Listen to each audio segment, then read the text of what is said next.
आज के इस क्लास में मैं आप सभी को क्लास 12th का ज्योग्राफी यानी कि भूगोल का 35 ऐसे वीवीआई ऑब्जेक्टिव क्वेश्चन बताने वाला हूं जो आप सभी के फाइनल बोर्ड एग्जाम में लगातार कई सालों से पूछा गया है और इस साल भी आपके फाइनल बोर्ड एग्जाम में पूछे जाएंगे।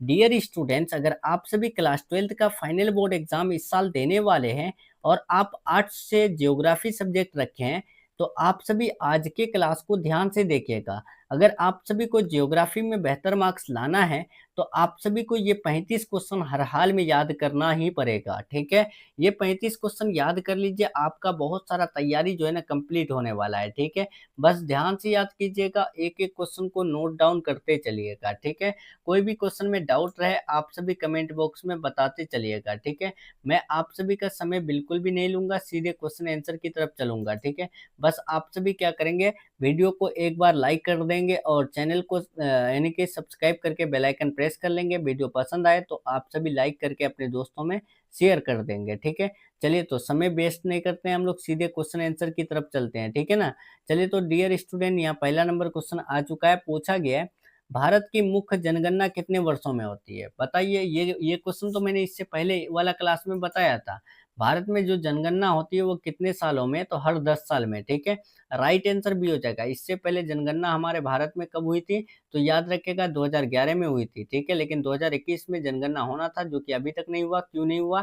क्योंकि उस टाइम जो है ना कोरोना आ गया था। ठीक है, जिस वजह से यानी कि भारत सरकार नहीं की है। ठीक है, दूसरा नंबर देखें, जनसंख्या घनत्व किससे मापा जाता है? तो जनसंख्या घनत्व जो मापा जाता है, याद रखिएगा, इसका right answer option number B होगा। प्रति वर्ग किलोमीटर जनसंख्या के आधार पर जनसंख्या घनत्व मापा जाता है। ठीक है, नेक्स्ट क्वेश्चन तीसरा नंबर, भारत में सबसे अधिक जनसंख्या वाला राज्य है। सबसे अधिक जनसंख्या वाला राज्य पूछा। इससे पहले मैंने आपको बताया था सबसे अधिक क्षेत्रफल वाला देश कौन है, राज्य कौन है? तो भारत में सबसे अधिक क्षेत्रफल कौन से राज्य में है? तो राजस्थान में है। ठीक है, कहाँ पर?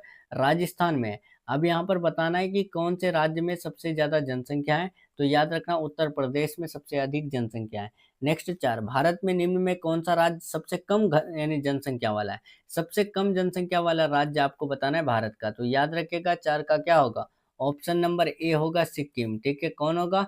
ऑप्शन नंबर ए होगा। ठीक है, क्षेत्रफल की दृष्टि से सबसे छोटा या सबसे कम जो है राज्य कौन सा है? तो गोवा है। गोवा में क्षेत्रफल कम है और वहां पर कम जनसंख्या भी रहते हैं। ठीक है, नेक्स्ट चलते हैं, प्रवासन का मुख्य कारण क्या है? प्रवासन का मुख्य कारण बताओ। तो 5 का याद रखिएगा, प्रवासन का मुख्य कारण है रोजगार। ठीक है, अगर कोई वो आदमी प्रवास करता है तो वो अपने रोजगार यानी रोजी रोटी के लिए प्रवास करते हैं, एक जगह से दूसरे जगह जाते हैं। देखिए, शहरीकरण का क्या अर्थ है? तो शहरीकरण का अर्थ होता है शहरों का विकास। ठीक है, नहरीकरण किसे कहते हैं? तो नहरों का विकास। नगरीकरण किसे कहेंगे? तो नगरों का विवाह यानी विकास। देखिए 7, भारत में सबसे अधिक साक्षरता वाला राज्य कौन सा है? सबसे ज्यादा पढ़े लिखे कौन से राज्य में है? तो केरल में सबसे ज्यादा पढ़े लिखे लोग हैं। ठीक है, नेक्स्ट बढ़ते हैं 8 नंबर, भारत में सबसे कम साक्षरता दर वाला राज्य। भारत में सबसे कम साक्षर यानी दर वाला राज्य कौन है? तो याद रखिएगा वो है हमारा भारत है। ठीक है, नेक्स्ट बढ़ते हैं 9 नंबर, मानव विकास सूचकांक किससे संबंधित है? मानव विकास सूचकांक जो संबंधित है वो किससे? तो याद रखिएगा 9 का राइट आंसर सी होगा, यानी कि जीवन स्तर, शिक्षा और आय। नेक्स्ट 10 नंबर, भारत में कार्यरत जनसंख्या की सबसे बड़ी श्रेणी है।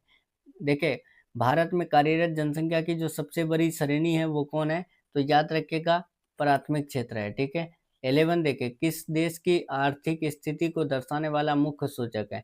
किसी देश की आर्थिक स्थिति जांचना है तो उसके लिए हमें कौन सा मुख्य सूचक यानी कि लेना पड़ेगा? तो 11 का याद रखिएगा जीडीपी लेना पड़ेगा। ठीक है, नेक्स्ट 12 नंबर, हरित क्रांति का सबसे अधिक प्रभाव पड़ा। हरित क्रांति का सबसे अधिक प्रभाव जो है वो कहाँ पर पड़ा? तो याद रखिएगा 12 का बी होगा, पंजाब में। ठीक है, नेक्स्ट 13, भारत में प्रमुख यानी कि खाद्यान्न उत्पन्न है। देखिए, भारत में प्रमुख खाद्यान्न जो उत्पन्न है वो किससे?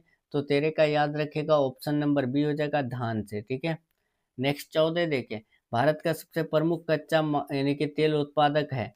तो भारत का सबसे प्रमुख कच्चा तेल उत्पादक कौन है? बताइए। 14 का राइट आंसर सभी स्टूडेंट्स।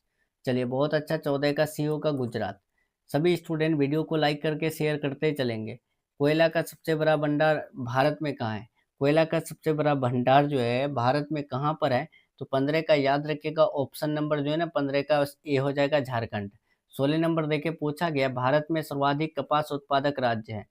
भारत में सर्वाधिक कपास उत्पादक राज्य कौन है? डियर स्टूडेंट्स देखिए जो भी क्लास मैं आपको दे रहा हूँ ना याद कर लीजिए, मैं गारंटी दे रहा हूँ बहुत मार्क्स लेके आएंगे, ठीक है। सबसे ज़्यादा कपास कौन से राज्य में उत्पाद यानी कि उत्पादन होते हैं, तो याद रखिएगा गुजरात में। गोबर गैस का प्रमुख उपयोग है, तो गोबर गैस का हम लोग उपयोग सबसे ज़्यादा खेती में करते हैं, ठीक है। नेक्स्ट बढ़ते हैं 18 नंबर। खेती में नहीं ना, खेती में तो मीथेन गैस का हम लोग प्रयोग करते हैं, गोबर गैस भी से ही बनता है, लेकिन यहाँ पर गोबर गैस का प्रमुख बोला है तो हम लोग रसोई गैस में उपयोग करते हैं। 18 भारत की सबसे बड़ी बंदरगाह कौन है? तो भारत की सबसे बड़ी बंदरगाह मुंबई बंदरगाह है, ठीक है। भारत का सबसे लंबा रेलवे मार्ग कौन है? देखिए सबसे लंबा रेलवे मार्ग पूछा है तो 19 का याद रखिएगा, डिब्रूगढ़ से कन्याकुमारी है। 20 नंबर देखिए भारत में सर्वाधिक सड़कें किस राज्य में है? तो महाराष्ट्र में सबसे ज़्यादा सड़क है, ठीक है।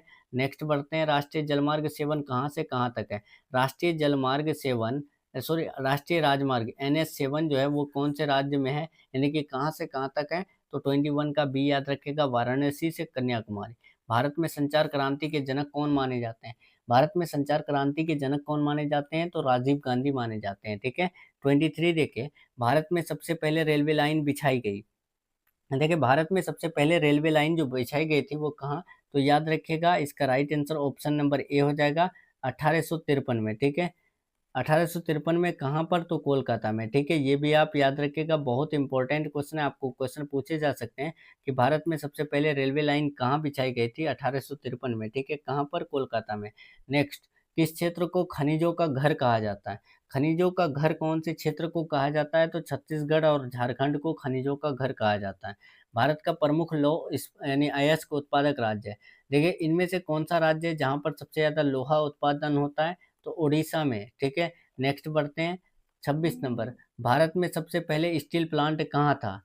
देखिए भारत में सबसे पहले स्टील प्लांट कहाँ लगा था? बताइए 26 का। बहुत बढ़िया, जमशेदपुर में। भारतीय अंतरिक्ष अनुसंधान यानी कि संगठन इसरो का मुख्यालय कहाँ है? तो इसरो का मुख्यालय बेंगलुरु में है, ठीक है। भारत का प्रमुख सौर ऊर्जा उत्पादक राज्य है। देखिए भारत में प्रमुख सौर ऊर्जा उत्पादक राज्य कौन है? तो 28 का याद रखिएगा, राजस्थान है, ठीक है। 29 भारत में प्रमुख चाय उत्पादक राज्य है, तो असम में सबसे ज़्यादा चाय पत्ती उगता है, ठीक है। Next 30 number. विश्व में सर्वाधिक जनसंख्या घनत्व वाला राज्य है।